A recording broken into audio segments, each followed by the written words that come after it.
When Bella announced her decision to marry Daniel, the quiet cripple who lived near the church, the entire village erupted in laughter. To them, she had lost her mind, or worse, fallen under some curse. Bella must be desperate, they whispered at the marketplace. A woman that pretty, marrying him? Misfortune must run in her blood. Some pitied her, others mocked her openly, and a few insisted she had simply gone blind from poverty. But none of them knew the truth, that behind Daniel's silence and frail body hid a secret powerful enough to change her life forever. This wasn't just a story of a poor girl and a broken man. It was the beginning of something that would one day prove how dangerous it is to judge by appearances, and how fate often uses the ones we look down upon to lift us higher than we ever dreamed. Bella's childhood had been painted in shades of struggle. Her father died when she was only 12, leaving behind little more than an old house and the burden of survival. From that day forward, Bella and her mother faced the world alone. They made a living the only way they could, roasting corn by the roadside, hoping travelers would stop long enough to buy a few ears. On good days, the smoke carried laughter. On bad ones, it carried tears. When sales were slow, Bella borrowed from anyone who would listen, only to drown further in debt. The villagers had plenty to say. "Poor people always owe," they sneered. "They'll die begging just like they live." By the time Bella turned 24, she had become both admired and pitied. Her beauty was the talk of the village, her humility even more so, but beauty, she knew, couldn't fill an empty stomach. Every day was a battle between pride and hunger. Her mother's health began to fade like the setting sun. Each cough grew harsher, each prayer quieter. Every night, Bella heard her whisper to God for a miracle, a small light in the darkness that surrounded them. And one afternoon, when hope seemed to have run out, that miracle arrived. Not as gold, nor as a prince, but as Daniel, the crippled man everyone had already written off as useless. The first time Bella truly noticed Daniel, the sun was sinking behind the hills, and the air smelled of dust and ripening grain. She had gone to fetch water from the well when she saw him near the narrow path struggling to lift a heavy sack of rice from a crooked wheelbarrow. His thin arms trembled with the effort, and sweat ran down his forehead. Instinct took over before thought did. Bella dropped her bucket and rushed toward him. "Here, let me help," she said, grabbing one side of the bag. Daniel looked startled, his gray eyes widening. "You don't have to," he murmured, his voice quiet and unsure, as if he wasn't used to kindness. "If I don't, you'll hurt yourself," Bella replied gently. Together they steadied the sack and lowered it to the ground. For a brief moment, silence hung between them. The world around seemed to fade, only the rustle of leaves and the faint beating of her heart remained. "No one usually helps me," Daniel finally said, his tone carrying a lifetime of disappointment. Bella smiled faintly. "Maybe people around here have forgotten what it means to be human." Something shifted in Daniel's expression, a flicker of warmth, the kind that appears when a cold heart feels the first spark of light. From that day on, their paths began to cross often. Daniel would stop by her roadside stall to buy roasted corn, always paying more than it cost. He rarely spoke, but when he did, his words were soft and sincere. Bella's mother often said his eyes carried a sadness too deep for words. Yet there was a quiet gratitude in them that drew Bella in, little by little. She didn't know what to call what she felt. It wasn't love. Not yet. But it was something gentle and real, something that made her chest ache in the strangest way. What she didn't realize was that the small kindness she showed him that day had already started to change both their lives. Weeks passed, and Daniel's quiet visits became a gentle rhythm in Bella's life. He would appear near sunset, buy roasted corn, and exchange a few kind words with her mother. He never stayed long, yet his presence left warmth behind, like the last light before dusk. But life, cruel and impatient, didn't pause for tenderness. Bella's mother grew weaker with each passing day, her cough deepening until even sleep became a battle. The small jar of coins they kept under the bed was almost empty, and the landlord's patience had worn thin. He gave them 2 weeks, either pay the rent or leave. That night, Bella sat by her mother's bedside, her face streaked with tears. "Mama," she whispered, clutching her frail hand, "I'll do anything to save you, even if it means marrying a man I don't love." Her mother said nothing. she only closed her eyes, as if the weight of the world had already pressed her into silence. The next morning, news swept through the village like wildfire. Daniel, the crippled man by the church, had made an offer to Bella's mother. He wanted Bella's hand in marriage. In return, he would pay all their debts and care for them for life. The marketplace erupted in laughter. "Marry him?" the women cackled. "That poor thing must have gone mad." "Beauty wasted," another said. "She could have had anyone. Why throw herself away?" Even Clara, Bella's oldest friend, pulled her aside in disbelief. "Bella, you can't do this," she pleaded. "You're young, beautiful. You deserve love, not pity." Bella's voice trembled, but her eyes were steady. "Pity doesn't buy medicine, Clara, and my mother doesn't have time to wait for dreams." 2 weeks later, under the heavy gaze of the same villagers who mocked her, Bella stood before the small church, a borrowed gown draped over her thin frame, her heart pounding like a frightened bird. Daniel waited near the altar in his wheelchair, wearing a simple black suit. When their eyes met, she saw something she hadn't noticed before: strength, dignity, and a kind of grace that silenced her fear. As the priest's voice echoed through the room, the whispers returned. "She's marrying him for money. What kind of life can that be? She's finished." Bella closed her eyes, took a trembling breath, and said the words that would change everything. "I do." Daniel's lips curved in the faintest smile. "You don't know," he whispered, "how much those words mean to me." When the ceremony ended, he turned to her once more. "I know you didn't choose me for love," he said softly, "but one day, I'll make sure you never regret this choice." End quote. And though Bella didn't yet understand it, fate had already begun to keep his promise. The day of Bella's wedding felt more like a public spectacle than a sacred ceremony. By morning, half the village had gathered near the little chapel, not to bless the union, but to witness what they called the strangest marriage of the year. Women carried baskets of vegetables, yet found time to whisper behind their hands. "Poor girl," one muttered. "Such beauty wasted on a cripple," another smirked.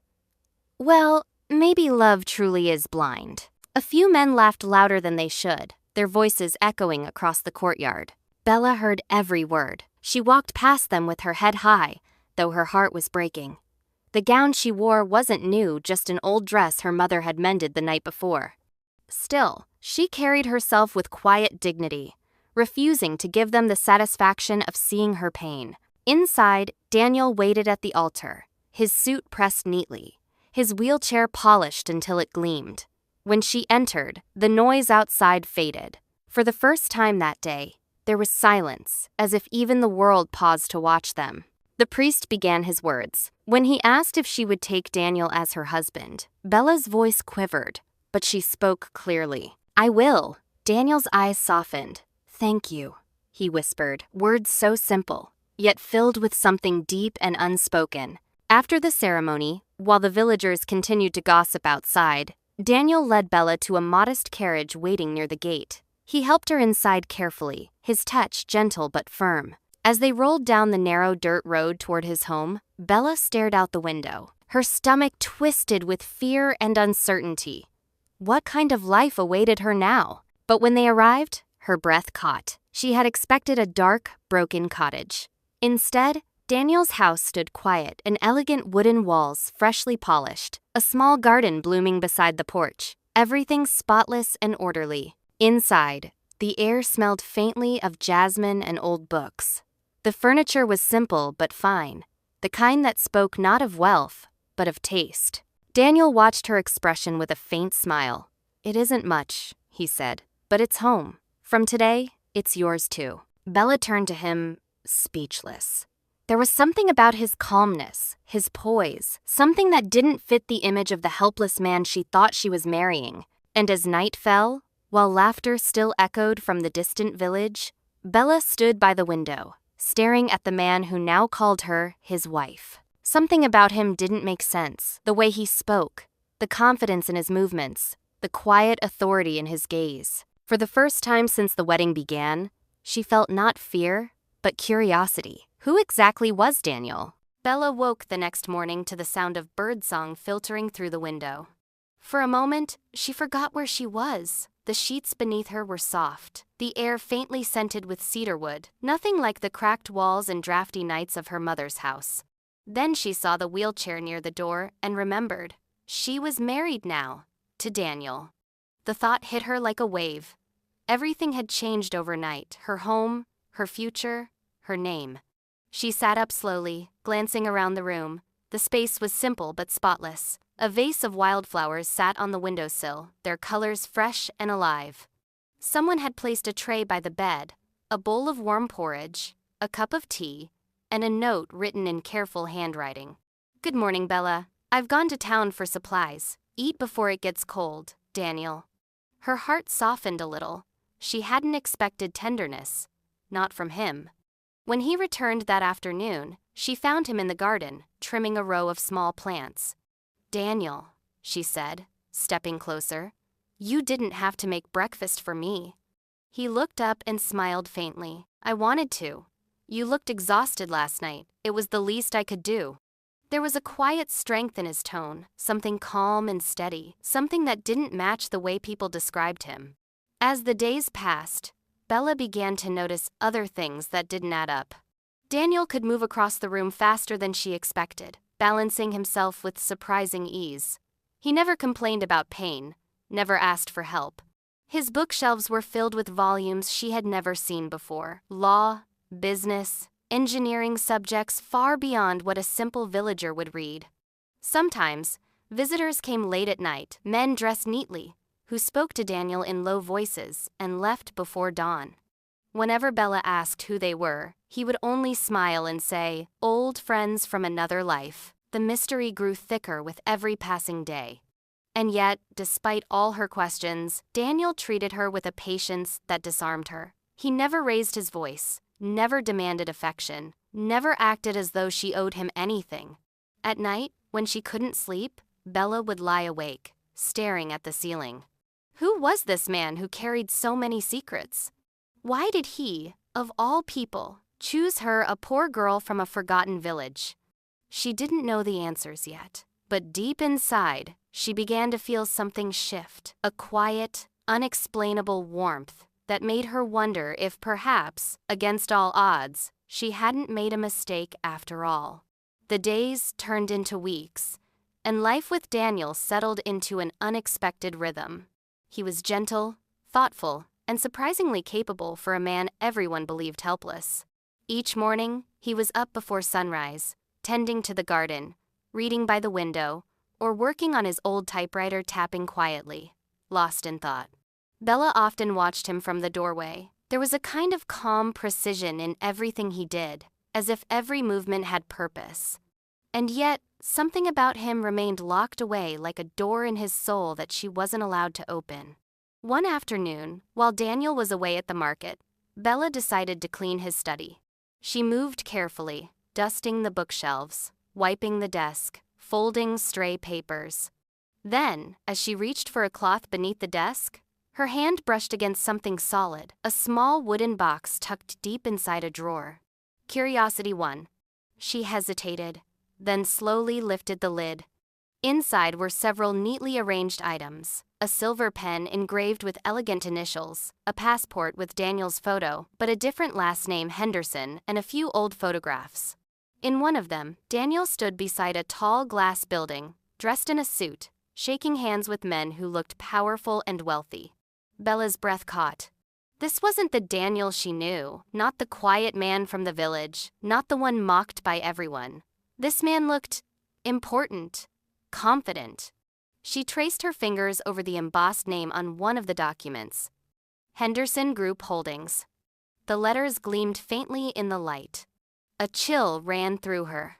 Why would a poor cripple in a forgotten village have ties to something that sounded like a corporation? She barely had time to think before she heard the sound of wheels on the wooden floor behind her. "Bella!"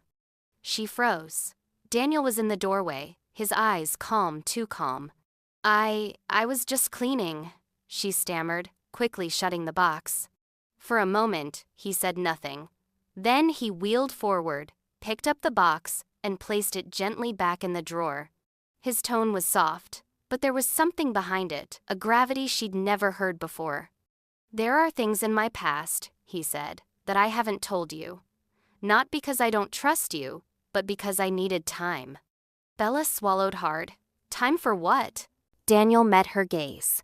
His eyes, usually kind and distant, now burned with quiet intensity. "To make sure you saw me the man, not the name." Before she could respond, he smiled faintly and changed the subject, asking about dinner, as if nothing had happened. But that night, as Bella lay awake, the words Henderson Group Holdings echoed in her mind. Who was the man she had married? And what kind of life had he walked away from to live among people who laughed at him? A few days passed after the discovery of the wooden box, but Bella couldn't stop thinking about it. Every time she looked at Daniel, she saw the shadow of the man in that photograph, confident, powerful, surrounded by people who seemed to respect him. She wanted to ask, but something in his calm, deliberate silence held her back. Then one morning, as she was hanging laundry in the yard, Daniel rolled out to meet her. "Bella," he said quietly, "would you like to come with me to the city?" She blinked in surprise. "The city?" He nodded. "There's something I want to show you. Something I should have shown you long ago." Bella hesitated. She hadn't left the village in years. The city was a place of noise and glitter, a world that didn't belong to people like her. But the sincerity in Daniel's eyes made it impossible to refuse. "All right," she whispered. "I'll go." That afternoon, the villagers gathered outside Daniel's house, drawn by curiosity. When they saw the sleek black car parked by the gate, polished, elegant, unlike anything that had ever entered their dusty streets, whispers turned into open shock. "Whose car is that? Did Daniel steal it? Or maybe his wife found a rich man already?" Bella felt their stares as she helped Daniel into the car. A driver in a suit opened the door, addressing Daniel with quiet respect. "Good afternoon, Mr. Henderson." The villagers froze. Bella turned sharply to her husband. "He called you." Daniel met her gaze with a calm smile. "I told you there were things you didn't know." As the car rolled out of the village, the world she'd always known grew smaller and smaller in the rearview mirror. The dirt roads gave way to wide highways, and the mountains faded into the glow of distant towers. For the first time in her life, Bella saw the city, its tall buildings gleaming like silver under the afternoon sun, its streets alive with motion and sound. They stopped in front of a grand glass building that reached toward the clouds.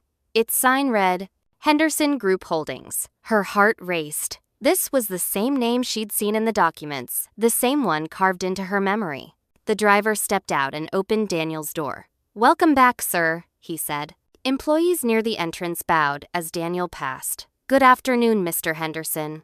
"Welcome home, sir." Bella stood frozen. The whispers, the laughter, the pity, all of it echoed in her mind. Now twisted into disbelief, she looked at him, her voice barely a whisper. "Who are you, Daniel?" He turned to her, his expression calm, almost tender. "Not Daniel," he said softly. "My name is Daniel Henderson. This," he gestured toward the towering building, "was once my world." Bella's breath caught as Daniel wheeled through the grand lobby. Everything glittered with polished glass, marble floors reflecting the sunlight that streamed through the ceiling-high windows. She had never imagined a place like this, not even in her dreams. Daniel stopped before the elevator and turned toward her.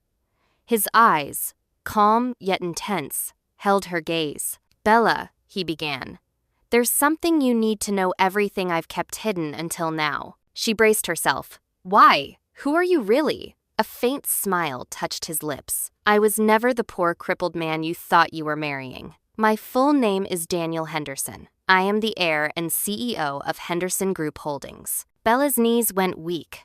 "You, what? But the village, the corn, the wheelbarrow, all of it?" Daniel nodded. 4 years ago, an accident left me unable to walk. My fiancé abandoned me, my closest friends turned away, and I realized how many people only valued my name and wealth. I wanted to live a life where no one's pity or expectations existed. A life where I could see who truly cared about me. Her mind spun. The neat furniture, the quiet efficiency of his home, the visitors in suits, it all made sense now. "So, all this time," she whispered, "you were hiding?" "Not hiding," he said softly. searching, watching, waiting to see who would stay when there was nothing to gain. And I found you, Bella. You stayed. You showed kindness when everyone else laughed. You saw me as a man, not as a title. Tears filled her eyes as she realized the magnitude of what he was saying. For all the whispers and ridicule in the village, she had stood beside a man everyone else had underestimated. And now, she was his wife, not just of the man everyone mocked, but of a man who commanded respect and power, and whose heart was richer than anyone she had ever known. Daniel reached for her hand. You didn't marry me for wealth, Bella. You married me for your mother, for compassion, for courage. And because of that, everything I have is yours too. Silence filled the room. Bella could hardly breathe, her heart pounding with a mixture of awe, relief, and wonder. For the first time, she understood that the man she thought she knew was more extraordinary than anyone in the village could have imagined. The next morning, the sun rose like a promise over the village. Bella sat beside Daniel in the black Range Rover, her hands trembling slightly as the engine hummed to life. The same streets that once echoed with laughter and whispers now felt different, almost fragile under the weight of what was about to happen. Are you nervous? Daniel asked softly, noticing her fingers fidgeting. She managed a small smile. I'd be lying if I said no, he nodded, a calm confidence in his gaze. Good. Let them keep thinking of me as weak for a little longer. Sometimes people need to taste their own words. As they rolled down the main road, villagers began to notice. Market women froze mid-conversation, children stopped chasing each other, and men leaned against bicycles, mouths agape. A car that big? That's Daniel? Someone whispered. She's with him? Another murmured, disbelief coating every word. The Range Rover stopped in front of the small church, the same chapel where Bella had been married weeks ago, amid ridicule. Daniel's assistant, David, stepped forward and opened the door, allowing Daniel to descend smoothly in his custom wheelchair. The crowd fell silent. Gone was the man they had mocked. Gone was the image of weakness and helplessness. Before them stood a man dignified, composed, radiating authority. And beside him, Bella, her posture upright, her dress simple but elegant, her face serene and unafraid. Daniel spoke, his voice carrying across the courtyard. You all mocked her. You all said she married me for money. But where were you when she chose compassion over comfort, when she stayed by my side despite every reason to leave? The silence was overwhelming. Even the wind seemed to pause. Mrs. Sarah, the neighbor who had laughed the loudest, stepped forward trembling. You're not poor? Daniel's lips curved in a faint, knowing smile. No, far from it. I am Daniel Henderson, owner of Henderson Group Holdings. And this woman, he said, turning toward Bella, pride and gratitude in his eyes, is my wife. The same woman you laughed at. Gasps spread through the crowd. Heads lowered. Baskets dropped. Whispers of shame and awe rippled across the villagers. Chief Dominic cleared his throat, voice shaky. Mr. Henderson, please forgive our ignorance. Daniel shook his head gently. There is nothing to forgive. Let this be a lesson. Never mock someone for where they are today. You never know where they will be tomorrow. He reached for Bella's hand. She squeezed it tightly, tears of relief and joy filling her eyes.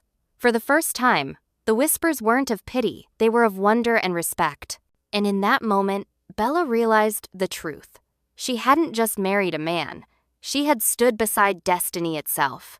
Weeks passed, and life settled into a rhythm that felt almost magical. Bella and Daniel lived in a house that overlooked the hills where he had once watched the sunrise in his wheelchair, dreaming of a future he thought he would never have.